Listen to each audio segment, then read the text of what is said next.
forward now, though, Bobby, because the Nets, they're staring down yet another rebuild, right, if they do end up trading Kevin Durant. What do you think is the most realistic return that Brooklyn could get for KD that would minimize that rebuild window? Yeah, and I think, Malika, it's a lot different than back in 2015 or 14 after Paul Pierce left and we traded Kevin Garnett for Thaddeus Young.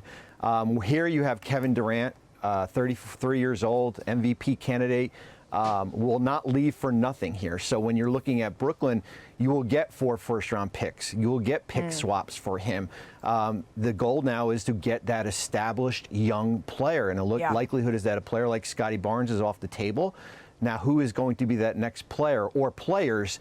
That's the big thing for Brooklyn. And remember, they don't have their own first-round picks, right? That's going to Houston as far as the James Harden trade here. So it's not like you can kind of hit rock bottom, build through the draft like Oklahoma City's been doing. Yeah. You almost have to do somewhat of an accelerated rebuild here, and that's the goal for Brooklyn, the picks, the swaps, and then get at least one good young player on a controllable contract. Yeah. Well, we heard our Adrian Wojnarowski, when he joined the show earlier, say that right now it looks like the Nets are focused in on Kevin Durant and what he may decide to do, whether they're able to come up with that package to a steep price that they're talking about, or if he could be on the roster. We'll see how that plays out. But that's where their focus lies. Kyrie Irving is a secondary domino. But Dave, how do you think the Lakers are going to proceed if the Nets appear to be holding on to Kyrie Irving?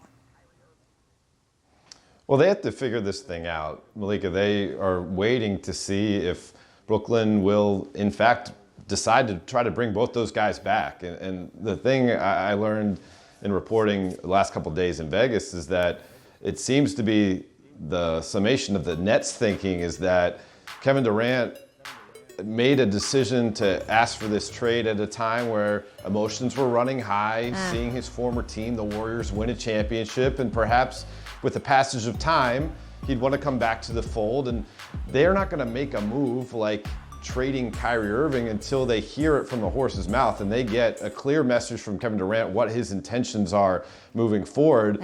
Because quite frankly, if they were to move Kyrie, that could be the thing that triggers KD to say, I definitely want out. Maybe they could convince everyone involved that let's give this another shot.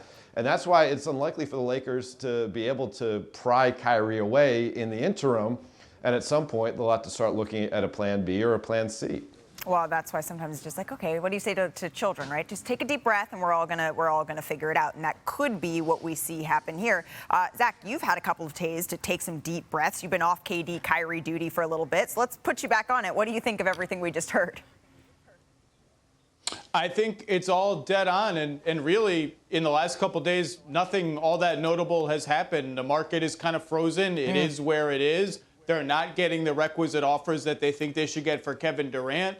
And the Kyrie Irving thing, as Woj reported, comes secondary to that. Right now, it looks like, buckle up, we're in for a long haul. But like Bobby said, whether they get the home run trade for Kevin Durant or not, they're still going to come out with a lot of stuff. What that stuff is, whether it's veterans, young players, a little bit of everything, the Nets will come out of this. Remember, Ben Simmons is still on their team, presumably. They're going to come out with some kind of direction. It's going to be interesting to watch all of that play out. And also DeAndre Ayton, right? We know that Woj reported that the whole market was sort of in a holding pattern for a little bit, waiting for Kevin Durant. But if that domino isn't going to fall, some decisions are going to need to be made on the DeAndre Ayton front. So we'll stay tuned for that.